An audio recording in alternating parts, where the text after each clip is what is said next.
இந்திய பங்குச் சந்தைகளின் வர்த்தகம் வீழ்ச்சியுடன் நிறைவடைந்தது. செவ்வாய்க்கிழமை இறுதியில் சென்செக்ஸ் 692 புள்ளிகள் சரிந்து 78,956 புள்ளிகளுடன் உள்ளது. அதே நேரம் நிப்டி 208 புள்ளிகள் சரிந்து 24,139 புள்ளிகளுடன் உள்ளது. பாலியல் பலாத்காரம் செய்யப்பட்டு கொலை செய்யப்பட்ட கொல்கத்தா மருத்துவ மாணவிக்கு நீதி கேட்டு நாட்டின் பல்வேறு பகுதிகளிலும் மாணவ மாணவிகள் போராட்டத்தில் ஈடுபட்டனர். குற்றவாளிகளை கைது செய்து கடுமையான தண்டனை வழங்க வலியுறுத்தி கோஷங்களை எழுப்பினர். இதனிடையே இந்த வழக்கை சிபிஐக்கு மாற்றி கொல்கத்தா உயர்நீதிமன்றம் உத்தரவிட்டுள்ளது.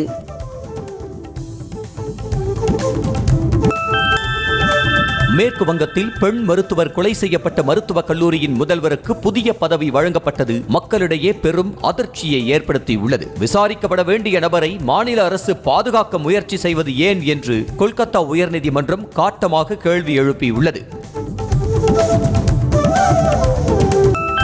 செபி தலைவரை பதவி நீக்கம் செய்ய கோரி காங்கிரஸ் கட்சி சார்பில் நாடு தழுவிய போராட்டம் அறிவிக்கப்பட்டுள்ளது. வரும் 22ஆம் தேதி ஒவ்வொரு மாநிலத்தின் தலைநகரிலும் உள்ள அமலாக்கத்துறை அலுவலகத்தை முற்றுகையிட்டு போராட்டத்தில் ஈடுபட போவதாக காங்கிரஸ் கட்சியின் பொதுச் செயலாளர் KC வேணுகோபால் தெரிவித்துள்ளார்.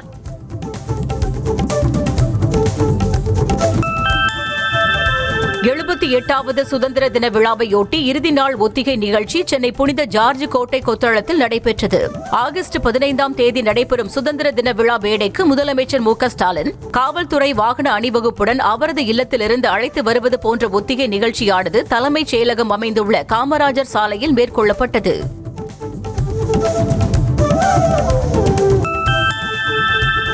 சுதந்திர தினத்தை ஒட்டி தமிழக ஆளுநர் அளிக்கும் தேநீர் விருந்தை காங்கிரஸ் புறக்கணிப்பதாக அந்த கட்சியின் மாநில தலைவர் செல்வ பெருந்தகை தெரிவித்துள்ளார். இதனிடையே மார்க்சிஸ்ட் கம்யூனிஸ்ட் கட்சியும் விடுதலை சிறுத்தைகள் கட்சியும் தமிழக ஆளுநரின் தேநீர் விருந்தை புறக்கணிப்பதாக அறிவித்துள்ளன. சென்னை தலைமைச் செயலகத்தில் முதலமைச்சர் மு க ஸ்டாலின் தலைமையில் நடைபெற்ற அமைச்சரவைக் கூட்டத்தில் 44,000 கோடி ரூபாய் மதிப்பிலான 15 புதிய முதலீடுகளுக்கு அமைச்சரவையில் ஒப்புதல் வழங்கப்பட்டுள்ளதாக அமைச்சர் தங்கம் தென்னரசு கூறினார். இதன் மூலம் 24,700 பேருக்கு வேலைவாய்ப்புகள் கிடைக்கும் என்றும் தெரிவித்தார். TNPSC தலைவராக முன்னாள் உள்துறை செயலாளரும் தற்போதைய வருவாய் நிர்வாகத்துறை ஆணையருமான SK பிரபாகர் நியமனம் செய்யப்பட்டுள்ளார். தமிழக அரசின் பரிந்துரையை ஏற்று TNPSC தலைவராக SK பிரபாகரை நியமித்து தமிழக ஆளுநர் உத்தரவிட்டார். முன்னதாக TNPSC தலைவராக சைலேந்திர பாபுவை நியமிக்க ஆளுநர் மறுப்பு தெரிவித்தார்.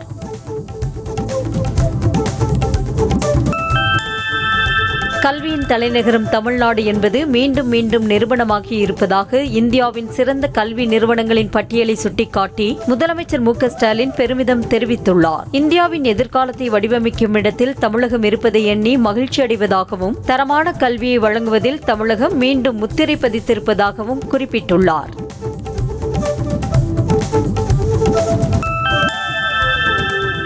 கோவை சூலூர் விமானப்படை தளத்தில் ராணுவ தளவாடங்கள் மற்றும் போர் விமான கருவிகளின் கண்காட்சியை ஆளுநர் RN ரவி துவக்கி வைத்து பார்வையிட்டார். சூலூர் விமானப்படை தளத்தில் தரங் சக்தி 2024 பன்னாட்டு விமான பயிற்சி நடைபெற்றது. இந்நிகழ்ச்சியின் ஒரு பகுதியாக ராணுவ தளவாடங்கள் மற்றும் போர் விமான கருவிகளின் கண்காட்சி நடைபெற்றது.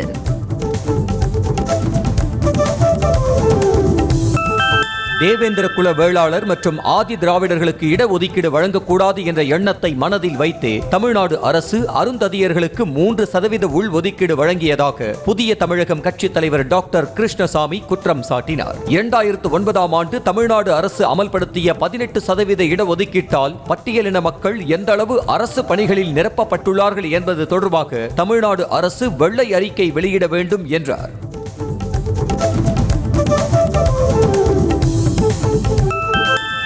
பேருந்து கட்டணத்தை உயர்த்துவது குறித்து முடிவெடுக்க தனி ஆணையம் அமைக்க தமிழக அரசு முடிவு செய்திருப்பது கண்டிக்கத்தக்கது என பாமக தலைவர் அன்புமணி ராமதாஸ் தெரிவித்துள்ளார். கூரை பேந்தும் சக்கரம் கலன்று ஓடும் நிலையில் உள்ள அரசு பேருந்துகளின் அலங்கோலங்களை சரி செய்யாமல் பேருந்து கட்டணத்தை மட்டும் உயர்த்துவதால் எந்த பயனும் ஏற்படாது என்று குறிப்பிட்டுள்ளார்.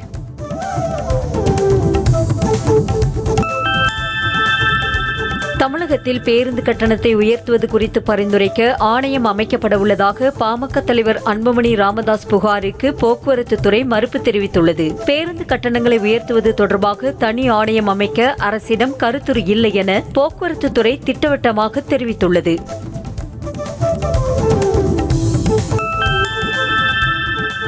தமிழகத்தில் 1ஆம் வகுப்பு முதல் 12ஆம் வகுப்பு வரையிலான பாடப்புத்தகங்களின் விலையை உயர்த்தி பாடநூல் கழகம் அறிவித்துள்ளது. அதன்படி 1ஆம் வகுப்பு புத்தகங்கள் 160 ரூபாய் உயர்ந்து 550 ரூபாய்க்கும், 2ஆம் வகுப்பு புத்தகங்கள் 150 ரூபாய் உயர்ந்து 530 ரூபாய்க்கும், 3ஆம் வகுப்பு புத்தகங்கள் 190 ரூபாய் உயர்ந்து 620 ரூபாய்க்கும் விற்பனையாவதாக தெரிவிக்கப்பட்டுள்ளது.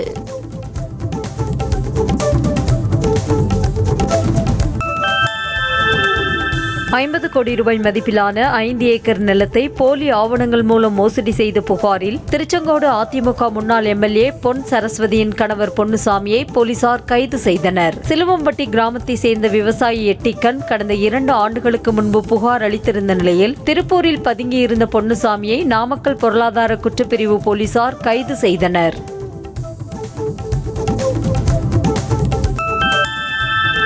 கொலை குற்றவாளியை துப்பாக்கியால் சுட்டுப்பிடித்த உதவி ஆய்வாளர் கலைச்செல்வியை சென்னை காவல் ஆணையர் அருண் பாராட்டினார். பியர் பாட்டிலால் காவலர்களை தாக்கிவிட்டு தப்பியோடிய ரோஹித்தின் கால் மூட்டியின் கீழ் உதவி ஆய்வாளர் கலைச்செல்வி துப்பாக்கியால் சுட்டுப்பிடித்தார். இதனையடுத்து அவரை நேரில் அழைத்த காவல் ஆணையர் அருண் அவருக்கு வெகுமதி வழங்கி பாராட்டினார்.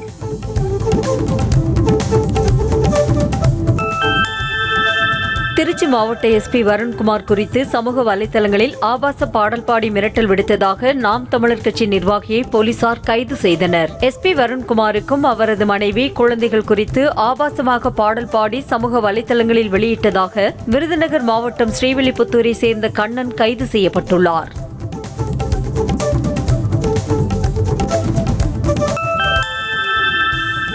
ஆம்ஸ்ட்ராங் கொலைக்கு காரணமான நிலம் என கூறப்படும் ₹150 கோடி மதிப்பிலான 14.5 ஏக்கர் நிலத்தை வருவாய்த்துறையினர் அதிரடியாக மீட்டனர். திருவள்ளூர் மாவட்டம் பொன்னேரி அருகே ஒரேக்காடு கிராமத்தில் உள்ள இந்த நிலத்தை கைமாற்றி விடுவதில் நாகேந்திரனுடன் ஏற்பட்ட மோதலே ஆம்ஸ்ட்ராங் கொலைக்கு காரணம் என கூறப்படுகிறது. ஆம்ஸ்ட்ராங் கொலையில் கைது செய்யப்பட்ட பிரபல தாதா நாகேந்திரனின் மகன் அஸ்வத்தாமனை 4 நாள் போலீஸ் காவலில் விசாரிக்க சென்னை எழும்பூர் நீதிமன்றம் அனுமதி அளித்துள்ளது. அஸ்வத்தாமனை விசாரிக்க காவல்துறை சார்பில் 7 நாட்கள் கஸ்டடி கேட்ட நிலையில் 4 நாட்களுக்கு மட்டும் அனுமதி கிடைத்துள்ளது. கள்ளக்குறிச்சி விஷச்சாராய மரணத்தை தொடர்ந்து சஸ்பெண்ட் செய்யப்பட்ட எஸ்பி சமைசிங் மீனா தற்போது தாம்பரத்தில் பணியமர்த்தப்பட்டுள்ளது எப்படி என சென்னை உயர்நீதிமன்றத்தில் அதிமுக, பாமக தரப்பு வழக்கறிஞர்கள் கேள்வி எழுப்பினர். சமைசிங் மீனாவுக்கு எதிரான விசாரணை முடிவுகளை அரசு வெளியிடாமல் அவரை மீண்டும் பணியமர்த்தியிருப்பது மக்கள் மத்தியில் பல்வேறு கேள்விகளை எழுப்புவதாக குற்றம் சாட்டினர்.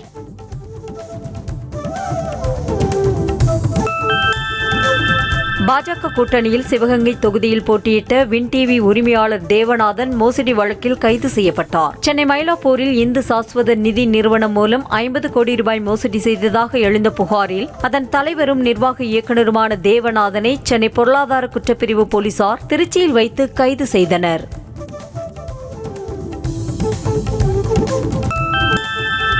இலங்கையில் இருந்து நாட்டுப்படகு மூலம் கடத்தி வரப்பட்ட ₹4,56,00,000 மதிப்பிலான தங்க கட்டிகளை மதுரை வருவாய் புலனாய்வுத்துறை அதிகாரிகள் பறிமுதல் செய்து இருவரை கைது செய்தனர். ராமநாதபுரம் மாவட்டம் திருப்பாச்சேத்தி டோல்கேட்டில் சோதனையில் ஈடுபட்ட அதிகாரிகள் அவ்வழியாக சென்ற காரை நிறுத்தி சோதனையிட்ட போது தங்க கட்டிகள் கடத்தியது தெரிய வந்தது.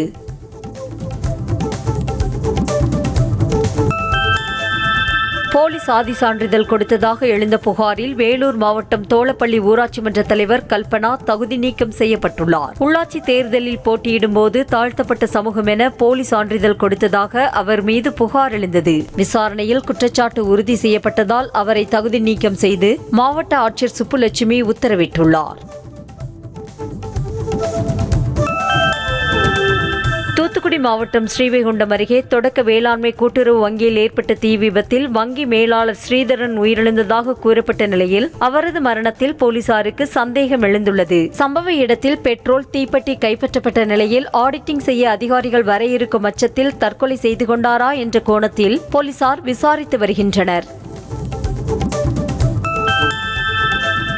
திருவண்ணாமலை மாவட்டத்தில் மேங்கோ ஜூஸ் குடித்த 5 வயது சிறுமி உயிரிழந்ததை தொடர்ந்து கிருஷ்ணகிரி மாவட்டம் சப்பானிப்பட்டியில் உள்ள டெய்லி ஃப்ரெஷ் ஃப்ரூட்ஸ் நிறுவனத்தில் மத்திய மாநில உணவு பாதுகாப்புத்துறை அதிகாரிகள் ஆய்வு மேற்கொண்டனர். தயார் செய்யப்படும் குளிர்பானங்களில் சட்டவிரோதமாக வேதிப்பொருட்கள் கலக்கப்படுகிறதா என்பது குறித்து சோதனை செய்தனர்.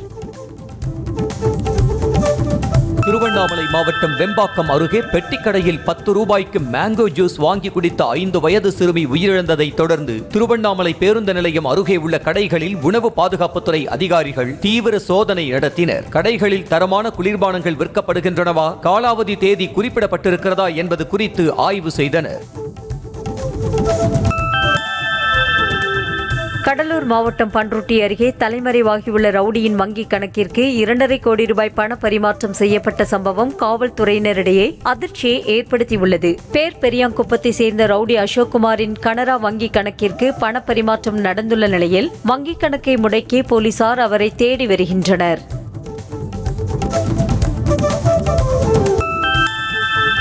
விருதுநகர் மாவட்டம் அருப்புக்கோட்டையில் கலைந்து செல்வதாக கூறி டிமிக்கு கொடுத்துவிட்டு தேசிய கொடியுடன் இருசக்கர வாகன பேரணி நடத்திய பாஜகவினரை போலீசார் கைது செய்தனர். சுதந்திர தினத்தை முன்னிட்டு பேரணியாக செல்வதற்கு போலீசார் அனுமதி மறுத்தனர். அப்போது கலைந்து போவதாக கூறிவிட்டு திடீரென காந்தி மைதானத்திலிருந்து ஊர்வலமாக சென்றவர்களை போலீசார் கைது செய்தனர். இந்திய பங்குச்சந்தை குறித்தும் செபி குறித்தும் சந்தேகம் எழுப்பி வரும் ராகுல் காந்தி பங்குச்சந்தையில் முதலீடு செய்து கடந்த 5 மாதங்களில் மட்டும் 46 லட்சம் ரூபாய்க்கும் அதிகமாக லாபம் பார்த்துள்ளதாக தகவல் வெளியாகியுள்ளது. பல்வேறு நிறுவன பங்குகளில் கடந்த மார்ச் 15ஆம் தேதி வரை சுமார் 4 கோடியே 33 லட்சம் ரூபாய்க்கு ராகுல் காந்தி முதலீடு செய்திருந்த நிலையில் அதன் தற்போதைய மதிப்பு 4 கோடியே 80 லட்சம் அளவில் அதிகரித்ததாக கூறப்படுகிறது.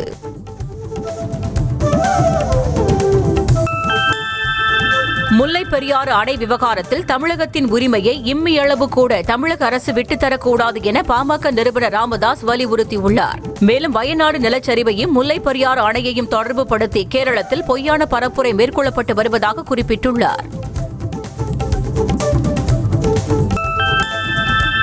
அனுமதியின்றி போராட்டம் நடத்தியதாக முன்னாள் அமைச்சர் சி.வி. சண்முகம் மீதான 2 வழக்குகளை ரத்து செய்து சென்னை உயர்நீதிமன்றம் உத்தரவிட்டுள்ளது.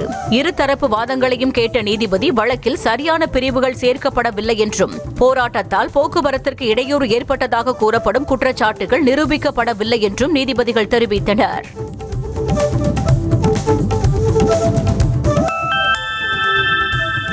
அகில இந்திய காங்கிரஸ் கமிட்டியின் ஆலோசனைக் கூட்டம் டெல்லியில் உள்ள கட்சி தலைமை அலுவலகத்தில் நடைபெற்றது. இதில் ஜம்மு காஷ்மீர், ஹரியானா, மகாராஷ்டிரா, ஜார்க்கண்ட் சட்டமன்ற தேர்தல் குறித்தும் சாதிவாரி கணக்கெடுப்பு, SC/ST இடஒதுக்கீடு உள்ளிட்ட பல்வேறு விஷயங்கள் குறித்து ஆலோசிக்கப்பட்டது.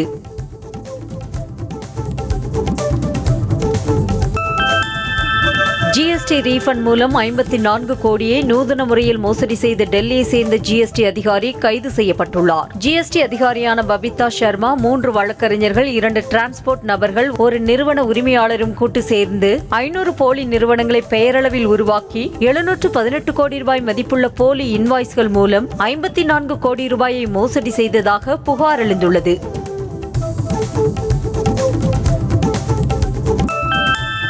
குடலிறக்க அறுவை சிகிச்சையின் போது ஆணின் உடலில் பெண்ணின் இனப்பெருக்க உறுப்புகள் இருப்பதைக் கண்டு மருத்துவர்கள் அதிர்ச்சியில் உறைந்த சம்பவம் உத்தரப்பிரதேச மாநிலம் கோரக்பூரில் நடந்துள்ளது. இந்த தேவையற்ற சதை ராஜ்கிர் மிஸ்துரி என்பவர் வயிற்றில் இருக்கும் மற்ற உறுப்புகளுக்கு அழுத்தம் கொடுத்ததன் விளைவாகவே அவருக்கு குடலிறக்கம் ஏற்பட்டிருப்பதும் மருத்துவர்களால் கண்டுபிடிக்கப்பட்டுள்ளது.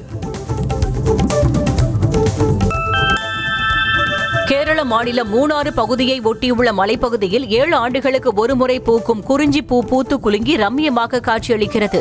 நீல நிறத்தில் பூக்கும் இந்த குறிஞ்சி பூ மேட்டுக்குறிச்சி பூ என்ற ரகத்தைச் சேர்ந்தவை என்றும் கடல் மட்டத்திலிருந்து 1200 மீட்டர் உயரத்தில் வளரும் என்றும் கூறப்படுகிறது.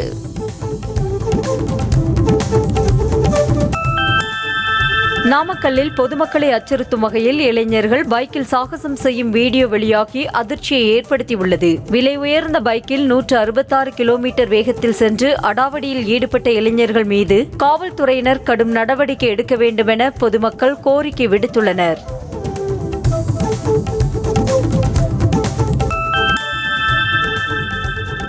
காஞ்சிபுரம் மாவட்டம் ஸ்ரீபெரும்புதூர் அருகே இருசக்கர வாகனத்தில் சென்றபோது மயங்கி விழுந்து தலையில் பலத்த காயமடைந்த நசரத்பேட்டை காவல் உதவி ஆய்வாளர் பழனி சிகிச்சை பலனின்றி உயிரிழந்தார். கடந்த 9ஆம் தேதி உடல்நிலை சரியில்லாததால் பூந்தமல்லி அரசு மருத்துவமனைக்கு சென்றுவிட்டு வீடு திரும்பிய போது இருசக்கர வாகனத்தில் இருந்து மயங்கி விழுந்து உயிரிழந்தார்.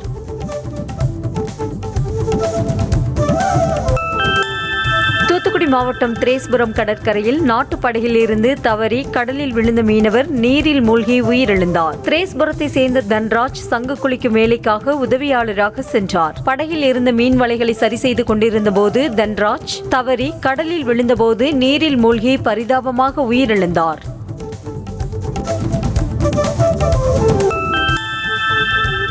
கோவை மாவட்டம் பொள்ளாச்சியில் நகராட்சி நிர்வாகத்தை கண்டித்து அனைத்து வணிகர் சங்கத்தினர் கடை அடைப்பு போராட்டத்தில் ஈடுபட்டுள்ளனர். உயர்நீதிமன்ற உத்தரவின்படி விதிகளை மீறிய கட்டிடங்களுக்கு நகராட்சி அதிகாரிகள் சீல் வைத்தனர். இதனால் கட்டிட உரிமையாளர்கள், தொழிலாளர்கள், வியாபாரிகள் பாதிக்கப்படுவதாக கூறி கடை அடைப்பு போராட்டம் நடைபெற்றது.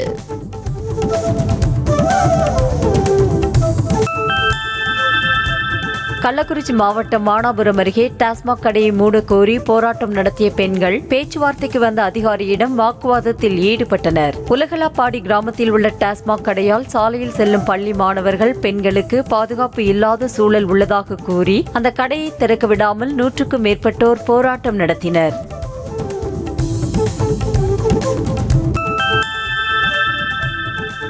தொடர் கனமழை மற்றும் காற்றின் வேகம் குறைந்ததன் காரணமாக தமிழகத்தில் காற்றாலை மின் உற்பத்தி 323 மெகாவாட்டாக சரிந்துள்ளதாக தகவல் வெளியாகியுள்ளது. கடந்த வாரம் வரை காற்றாலைகளில் 3000 முதல் 3500 மெகாவாட் வரை மின் உற்பத்தி செய்யப்பட்டு வந்த நிலையில் காற்றின் வேகம் குறைந்ததால் 323 மெகாவாட்டாக குறைந்துள்ளது.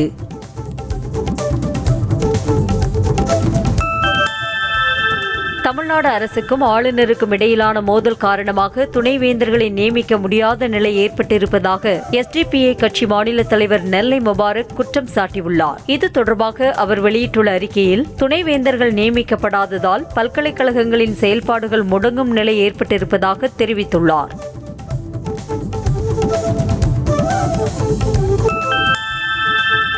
நிதி பற்றாக்குறையில் சிக்கி தவித்து வரும் மாநில பல்கலைக்கழகங்களை பாதுகாத்திட வலியுறுத்தி சென்னையில் கிண்டி காந்தி மண்டபம் முன்பு இந்திய மாணவர்கள் சங்கத்தினர் கண்டன ஆர்ப்பாட்டம் நடத்தினர். இதேபோன்று தஞ்சை தமிழ் பல்கலைக்கழகம், சேலம் பெரியார் பல்கலைக்கழகம், நெல்லை மனோன்மணியம் சுந்தரனார் பல்கலைக்கழகங்கள் முன்பு SFI மாணவர்கள் அமைப்பினர் ஆர்ப்பாட்டத்தில் ஈடுபட்டனர்.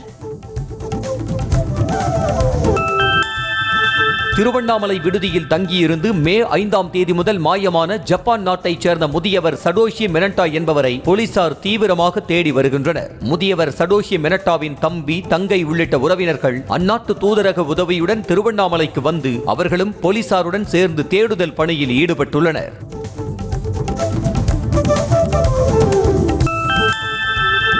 பெண்களுக்கான திறந்தவெளி சிறைச்சாலை அமைப்பது தொடர்பாக தமிழ்நாடு உள்துறை செயலர் வல்லுநர் குழுவின் கருத்துக்களை கேட்டறிந்து முடிவெடுக்க வேண்டும் என உயர்நீதிமன்ற மதுரை கிளை உத்தரவிட்டுள்ளது. சிறைச்சாலை விதிப்படி திறந்தவெளி சிறையில் பெண்களுக்கு அனுமதி இல்லை என கூறி வழக்கு தொடரப்பட்ட நிலையில் இதற்கு அனுமதி அளித்து அரசு சார்பில் அரசாணை வெளியிடப்பட்டுள்ளதாக நீதிபதிகள் தெரிவித்தனர்.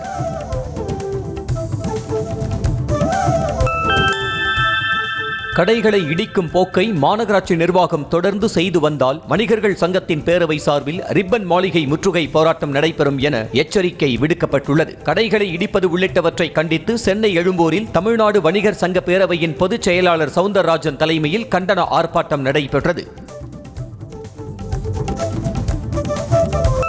தஞ்சாவூர் மாவட்டம் கும்பகோணம் அரசு கலைக்கல்லூரி தமிழ்துறை பேராசிரியை ஜெயவாணி ஸ்ரீ என்பவர் மாணவர்களிடம் சாதி பெயரை சொல்லி இழிவாக பேசுவதாக கூறி மாணவ மாணவிகள் உள்ளிருப்பு போராட்டத்தில் ஈடுபட்டனர். அவர் மீது நடவடிக்கை எடுக்க கோரி முதல் கட்டமாக கல்லூரி முன்பு போராட்டத்தில் ஈடுபட்ட மாணவர்கள் 2வது கட்டமாக கல்லூரி முதல்வர் அறையை முற்றுகையிட்டு போராட்டத்தில் ஈடுபட்டனர்.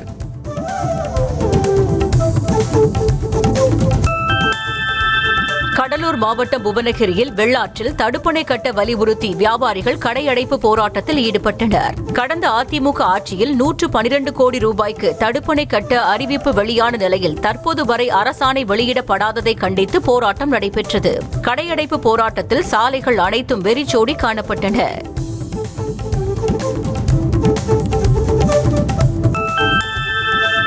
மேற்கு தொடர்ச்சி மலைப்பகுதிகளில் தொடர்ந்து பெய்த கனமழையின் காரணமாக தேனி மாவட்டம் பெரியகுளம் வராக நதி ஆற்றில் வெள்ளப்பெருக்கு ஏற்பட்டுள்ளது. கல்லாறு, கும்பக்கரை ஆறு, செலும்பாறு உள்ளிட்ட ஆறுகளில் இருந்து வரும் தண்ணீரானது வராக நதியில் கலந்து வெளியேறுவதால் ஆற்றில் தண்ணீர் கரை புரண்டு ஓடுகிறது.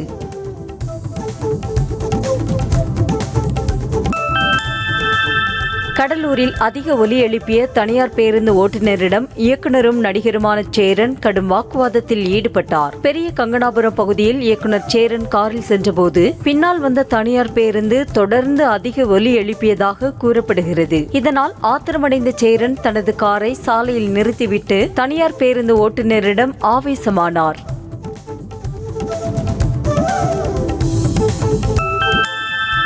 மயிலாடுதுறை மாவட்டம் கொள்ளிடம் ஆற்றில் கதவணைகள் அமைக்க வலியுறுத்தி கொள்ளிடம், ஆனைக்காரன் சத்திரம் உள்ளிட்ட பகுதிகளில் வணிகர்கள் சங்கத்தினர் கடையடைப்பு போராட்டத்தில் ஈடுபட்டனர். மேட்டூர் அணைக்கு வந்த நீர் வீணாக கடலில் கலப்பதை கண்டித்தும் வணிகர் சங்கத்தினர் போராட்டத்தை முன்னெடுத்தனர்.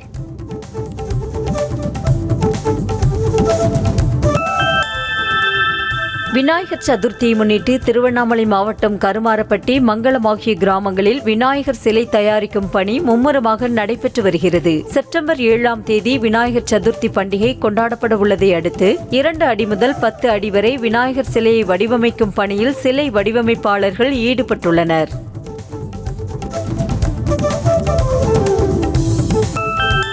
வயநாடு நிலச்சரிவை தேசிய பேரிடராக அறிவிக்காத மத்திய அரசு தென்னிந்தியாவையே தொடர்ந்து வஞ்சித்து வருவதாக கன்னியாகுமரி தொகுதி MP விஜய் வசந்த் குற்றம் சாட்டினார். மக்களவைத் தேர்தலில் வெற்றி பெற்றதை தொடர்ந்து வாக்காளர்களுக்கு அவர் நேரில் சென்று நன்றி தெரிவித்தார். பின்னர் செய்தியாளர்களிடம் பேசிய அவர், குமரி தேசிய நெடுஞ்சாலை சீரமைப்பு பணிகள் விரைவில் தொடங்கும் என்றார்.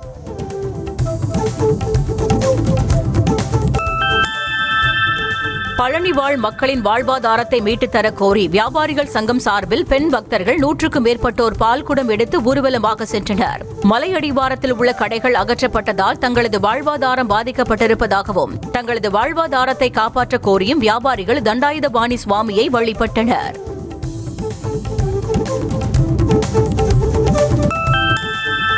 கொட்டி தீர்த்த கனமழையின் காரணமாக திருவண்ணாமலை மாவட்டம் ஆரணியை அடுத்த விண்ணமங்கலம், தச்சூர் பகுதிகள் வழியாக செல்லும் செய்யாறு ஆற்றில் வெள்ளப்பெருக்கு ஏற்பட்டுள்ளது. செங்கம் மற்றும் கலசப்பாக்கம் உள்ளிட்ட இடங்களில் உள்ள மலைப்பகுதிகளில் இருந்து வரும் செங்காட்டு மழை நீரானது அங்குள்ள தடுப்பணைகளில் நிரம்பி வெளியேறி வருகிறது.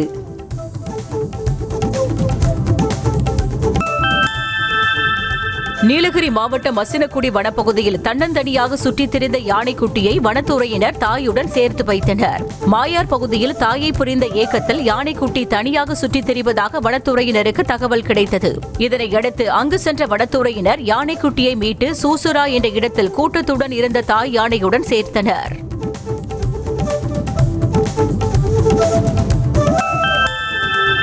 போடி மேற்கு தொடர்ச்சி மலைப்பகுதிகளில் விடிய விடிய பெய்த கனமழையினால் தேயிலை மற்றும் காஃபி தோட்டத்தில் சிக்கிக் கொண்ட தோட்ட தொழிலாளர்கள் பத்திரமாக மீட்கப்பட்டனர். காட்டாற்று வெள்ளத்தை கடக்க முடியாமல் உயிருக்கு அஞ்சி இருந்தவர்களை வருவாய் மற்றும் தீயணைப்புத் துறையினர் கயிறு கட்டி மீட்டனர்.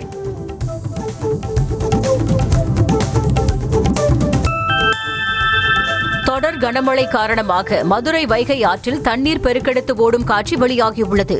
வைகை ஆற்று நீர்பிடிப்பு பகுதிகளில் மழை பெய்ததன் காரணமாக வறண்ட நிலையில் காணப்பட்ட வைகை ஆற்றில் தற்போது தண்ணீர் பெருக்கெடுத்து ஓடுகிறது.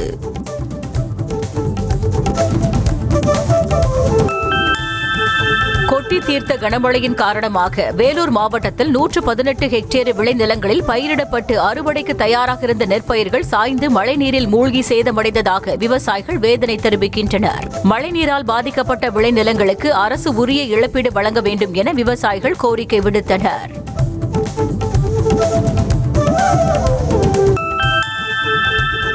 புதுக்கோட்டை மாவட்டம் கரம்பக்குடி பேரூராட்சியில் 4 மாதங்களுக்கு முன்னர் 1 கோடி ரூபாய் மதிப்பில் புதிதாக கட்டப்பட்ட பேரறிஞர் அண்ணா பேருந்து நிலையத்தில் மழைநீர் குளம் போல் தேங்கி கிடக்கும் அவல நிலை ஏற்பட்டுள்ளது. மேலும் அங்குள்ள தார் சாலையும் சிதிலமடைந்து குண்டும் குழியுமாக மாறியிருப்பதால் இருசக்கர வாகனங்களில் செல்பவர்கள் தடுக்கி விழும் அபாயம் ஏற்பட்டுள்ளது.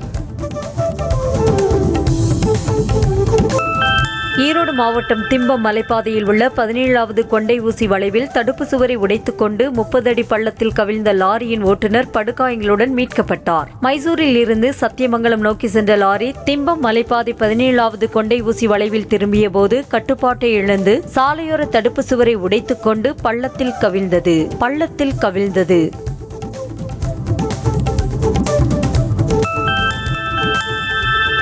சிவகங்கை அருகே கோயில் திருவிழாவின் போது கதம்ப வண்டு கடித்ததில் 3 வயது சிறுமி உட்பட 40க்கும் மேற்பட்டோர் காயமடைந்து மருத்துவமனையில் அனுமதிக்கப்பட்டனர். சுந்தர நடப்பு கிராமத்தில் உள்ள அழகு நாச்சியம்மன் கோவிலில் ஆடி மாத திருவிழா நடைபெற்ற போது ஆலமரத்தில் இருந்த கதம்ப வண்டு கூட்டை சிலர் தெரியாமல் கலைத்து விட்டதாகவும் அதனால் வண்டு பக்தர்களை கடித்ததாகவும் கூறப்படுகிறது. நெல்லையில் இடி மின்னலுடன் பெய்த கனமழையின் காரணமாக சில இடங்களில் மின் இணைப்பு துண்டிக்கப்பட்டதால் பொதுமக்கள் சிரமத்திற்கு ஆளாகினர். லாலுகாபுரம், அமர் சாஹிப் நகர் உள்ளிட்ட இடங்களில் பல மணி நேரமாக மின் இணைப்பு வழங்கப்படாத ஆத்திரத்தில் அப்பகுதி மக்கள் நெல்லை தென்காசி சாலையில் மறியல் போராட்டத்தில் ஈடுபட்டனர்.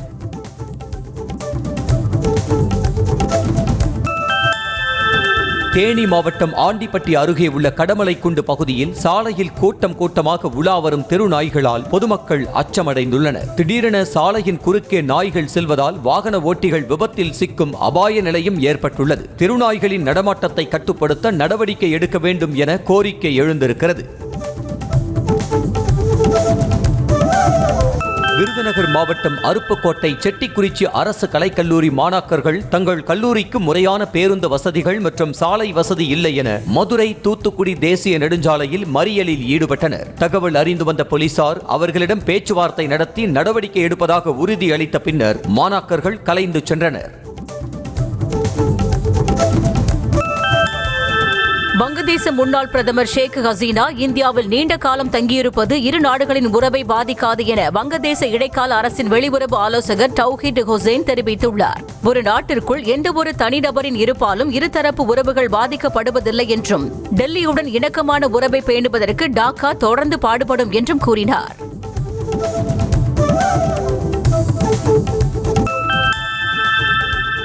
இஸ்ரேலுக்கு எதிரான ராணுவ தாக்குதலை தவிர்க்குமாறு ஈரான் அதிபரிடம் பிரிட்டன் பிரதமர் ஸ்டார்மர் வலியுறுத்தியுள்ளார். ஈரானின் புதிய அதிபர் மசூத் பெஷஷ்கியனிடம் தொலைபேசியில் தொடர்பு கொண்டு பேசிய பிரிட்டன் பிரதமர் ஸ்டார்மர் சர்வதேச பதற்றத்தை குறைப்பது குறித்து முக்கிய பேச்சுவார்த்தை நடத்தியுள்ளார்.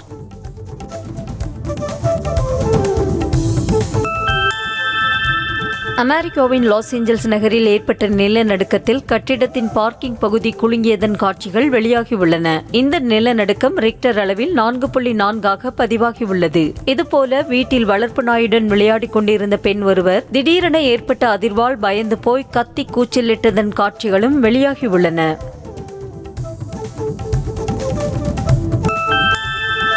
சீனாவை சேர்ந்த 13 வயது சிறுமி லீ முசி பரதநாட்டியத்தை சீனாவிலேயே கற்று அரங்கேற்றம் செய்தது பெரும் பாராட்டை பெற்றுள்ளது. தென்னிந்தியாவின் பாரம்பரிய நடனக் கலையான பரதநாட்டியத்தை சீனாவில் அந்த நாட்டின் குருவிடம் பயின்று அங்கேயே அரங்கேற்றம் செய்த முதல் நபர் என்ற சாதனையை படைத்திருக்கிறார்.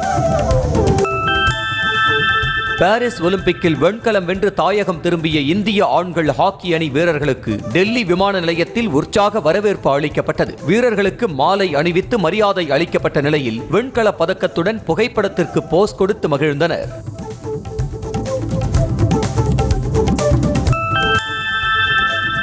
ஒலிம்பிக் வெண்கல பதக்கத்துடன் டெல்லி திரும்பிய மல்யுத்த வீரர் அமன் ஷெராவத்துக்கு விமான நிலையத்தில் ரசிகர்கள் உற்சாக வரவேற்பு அளித்தனர். ரசிகர்கள் விமான நிலையத்தில் ஒன்று திரண்டதால் பெரும் பரபரப்பு ஏற்பட்ட நிலையில் பாதுகாப்பு படையினர் அமன் ஷெராவத்தை பாதுகாப்பாக வெளியில் அழைத்து சென்றனர்.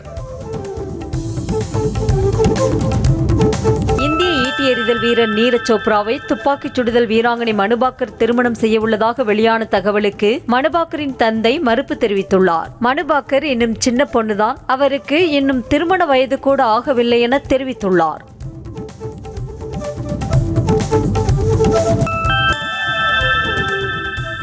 நாட்கள் நடைபெற்ற பாரிஸ் ஒலிம்பிக் தொடரில் 9 ப்ரொபோசல்கள் நடைபெற்றுள்ளன. காதல் நகரத்தில் சாதனை வீரர்களால் அதிக காதல் ப்ரொபோசல்கள் செய்யப்பட்ட ஒலிம்பிக் தொடர் என்ற சாதனையையும் பாரிஸ் ஒலிம்பிக்ஸ் படைத்துள்ளது. இதுகுறித்து பாரிஸ் ஒலிம்பிக் ஏற்பாடு குழு தலைவர் டோனி எஸ்டன்கோட் அன்பின் இந்த உணர்வுகள் என்றும் நிலைத்திருக்கும் என தெரிவித்தார்.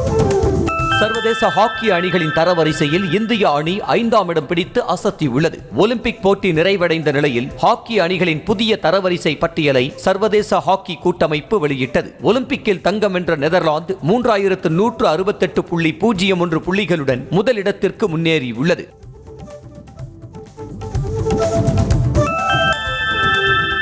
விராட் மற்றும் ரோஹித் இன்னும் எத்தனை ஆண்டுகள் விளையாடுவார்கள் என முன்னாள் வீரர் ஹர்பஜன் சிங் கணித்துள்ளார். இதுகுறித்து அவர் ரோஹித் இன்னும் 2 வருடங்கள் விளையாடலாம் என்றும் விராட் கோலி தனது ஃபிட்னஸ் காரணமாக 5 வருடங்கள் விளையாடுவதை பார்க்க முடியும் எனவும் தெரிவித்துள்ளார்.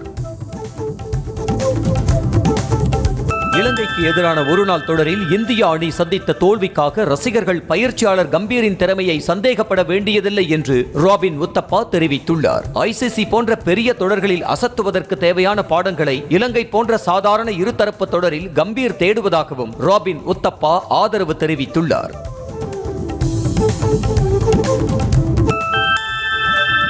இந்திய அணியின் நட்சத்திர வீரரான விராட் கோலி நேரடி IPL ஏலத்தில் பங்கேற்றால் 30 கோடி ரூபாய்க்கு மேல் விலை போவார் என ஏலதாரர் ஹக்கெட் மிட்ஸ் தெரிவித்துள்ளார். ஸ்டார் கமின்ஸ் போன்ற வெளிநாட்டவர்களை விட விராட் கோலி அதிக மதிப்புமிக்கவர் என்றும் அவர் கூறியுள்ளார்.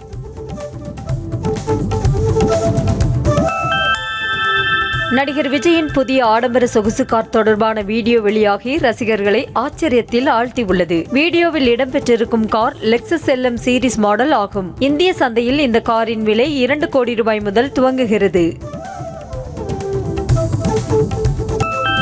நடிகர் கமல்ஹாசன் சினிமாவில் அறிமுகமாகி 65 ஆண்டுகள் ஆனதை தொடர்ந்து தக் லைஃப் படக்குழுவினர் அதனை கொண்டாடியுள்ளனர். இயக்குனர் மணிரத்னம் இயக்கத்தில் உருவாகி வரும் தக் லைஃப் படத்தின் படப்பிடிப்பு இறுதி கட்டத்தில் உள்ளது. இந்த நிலையில் படப்பிடிப்பு தளத்தில் நடிகர் கமல்ஹாசனை கைத்தட்டி வரவேற்று சினிமாவில் அவரின் 65வது ஆண்டிற்கான வாழ்த்துக்களை தக் லைஃப் குழுவினர் கேக் வெட்டி கொண்டாடினர். தாம் யாரையும் கண்டுபிடிச்சு இவங்களுக்கு நான் தான் வாழ்க்கை கொடுத்தேன் என தாம் சொல்ல மாட்டேன் என்றும், ஏன்னா தன்னை அப்படி சொல்லியே பழக்கிவிட்டார்கள் என நடிகர் சிவகார்த்திகேயன் தெரிவித்துள்ளார். கொட்டுக்காளி பட ட்ரெய்லர் வெளியீட்டு விழாவில் உரையாற்றிய அவர் தனுஷை மறைமுகமாக சாடினாரா என ரசிகர்கள் கேள்வி எழுப்பி வருகின்றனர். திருப்பதி ஏழுமலையான் கோவிலில் மறைந்த நடிகை ஸ்ரீதேவியின் மகள் ஜான்வி கபூர் சுவாமி தரிசனம் செய்தார். ஜூனியர் NTR ஹீரோவாக நடிக்கும் தேவாரா படத்தில் கதாநாயகியாக நடிக்கும் ஜான்வி கபூர் இந்த படத்தின் படப்பிடிப்பு நிறைவடைந்த நிலையில் திருப்பதிக்கு வருகை தந்து வழிபாடு செய்தார். மாருதி சுசுகி நிறுவனத்தின் பாக்ஸே ஸ்டைல் மைக்ரோ SUV கார் இந்தியாவில் வெளியாகும் என்று எதிர்பார்க்கப்படுகிறது. சர்வதேச சந்தையில் ஹஸ்லர் எனும் பெயரில் விற்பனை செய்யப்படும் இந்த கார் தற்போது இந்திய சாலைகளில் டெஸ்டிங் செய்யப்படுகிறது. இந்த காரில் 660cc என்ஜின் வழங்கப்பட்டிருக்கிறது.